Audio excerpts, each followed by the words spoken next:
पाकिस्तान में सियासत एक गेम बन चुकी है जिसमें अक्सर पॉलिटिशियंस अपने फायदे के लिए लोगों को मैनिपुलेट करते हैं। उनका असल मकसद सिर्फ पावर में आना होता है और इस मकसद के लिए वो लोगों के जज्बात, उनकी मसाइल और उनकी ज़रूरियात को अपने सियासी एजेंडे के लिए इस्तेमाल करते हैं। ये पॉलिटिशियंस अक्सर लोगों के दुख दर्द को समझने का ड्रामा करते हैं, लेकिन असल में उनका फोकस सिर्फ अपनी कुर्सी होता है। अगर हम इलेक्शन के दौरान देखते हैं कि सियासतदान लोगों से बहुत से वादे करते हैं। वो कहते हैं कि हम बिजली का मसला हल करेंगे, हम महंगाई खत्म करेंगे, हम गरीबों के लिए रोजगार का इंतजाम करेंगे। लेकिन जब वो पावर में आते हैं तो ये वादे या तो वो भूल जाते हैं या फिर उन्हें पूरा नहीं करते। वो झूठे वादे करते हैं ताकि आवाम का वोट हासिल कर सके।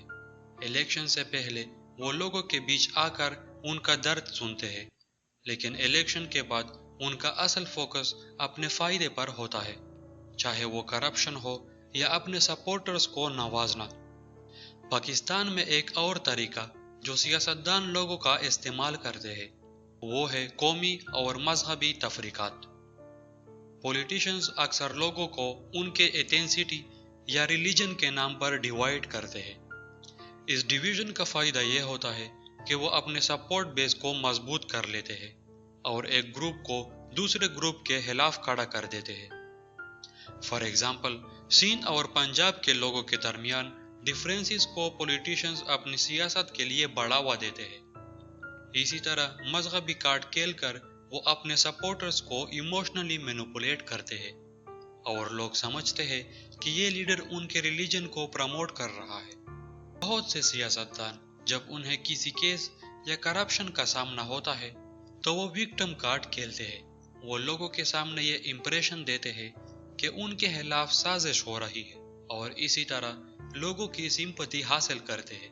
ये एक कॉमन स्ट्रेटजी है जिसमें वो अपनी गलतियों को छुपाने के लिए अपने आप को मजलूम बनाते हैं। इस स्ट्रेटजी का फायदा ये होता है कि लोग उनके बारे में नेगेटिव सोचने की बजाय उन्हें और ज्यादा सपोर्ट करते हैं, ये सोचते हुए कि वो सच में किसी इनजस्टिस का शिकार हो रहे हैं। पाकिस्तान में मीडिया भी सियासत का एक पावरफुल टूल बन चुका है। पॉलिटिशियंस अक्सर मीडिया का सहारा लेकर अपने नैरेटिव्स को प्रमोट करते हैं। वो न्यूज़ चैनल्स और सोशल मीडिया प्लेटफॉर्म का इस्तेमाल करते हैं ताकि अपनी बात को बढ़ावा दे सके। मीडिया कैंपेन्स को यूज करते हुए वो लोगों के दिमाग में ये डाल देते हैं कि उन्हीं का फैसला ठीक है और बाकी सब गलत है। मीडिया पे उनका कंट्रोल अक्सर बायस्ड रिपोर्टिंग की सूरत में सामने आता है। एक तरफ की कहानी दिखाई जाती है जबकि दूसरी तरफ की आवाज को सप्रेस कर दिया जाता है। इस तरह लोगों की सोच को मैनिपुलेट करना बहुत आसान हो जाता है। एक और तरीका जो सियासत में आम है वो है नेपोटिज्म। बहुत से सियासतदान अपनी फैमिली मेंबर्स को पॉलिटिक्स में लाते हैं और अपनी फैमिली को प्रोटेक्ट करते हैं। ये डायनास्टीज का कल्चर पाकिस्तान में डीप रूटेड है। भुट्टो फैमिली, शरीफ फैमिली और अब पीटीआई में भी ये ट्रेंड देखने को मिल रहा है। ये पॉलिटिशियंस अपनी फैमिली इंटरेस्ट को मुल्क के फायदे से ज्यादा इम्पोर्टेंट समझते हैं।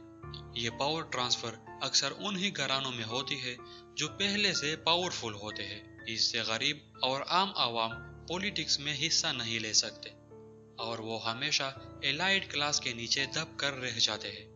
जब इलेक्शन का टाइम आता है तो पॉलिटिशियंस अक्सर धोखा देते हैं। वो रीकिंग, मैनिपुलेशन और वोट बाइंग जैसे टेक्टिक्स का सहारा लेते हैं।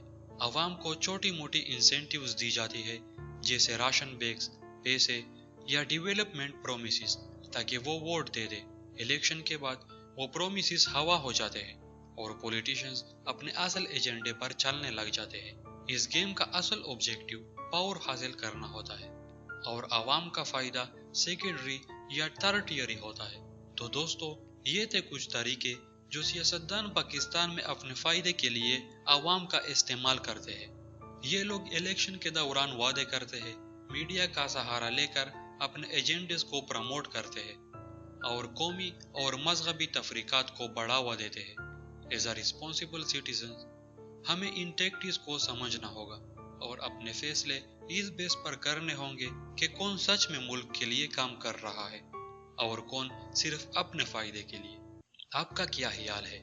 کیا آپ بھی سمجھتے ہیں کہ سیاستدان ہمارے صرف الیکشن کے دوران فائدہ اٹھاتے ہیں؟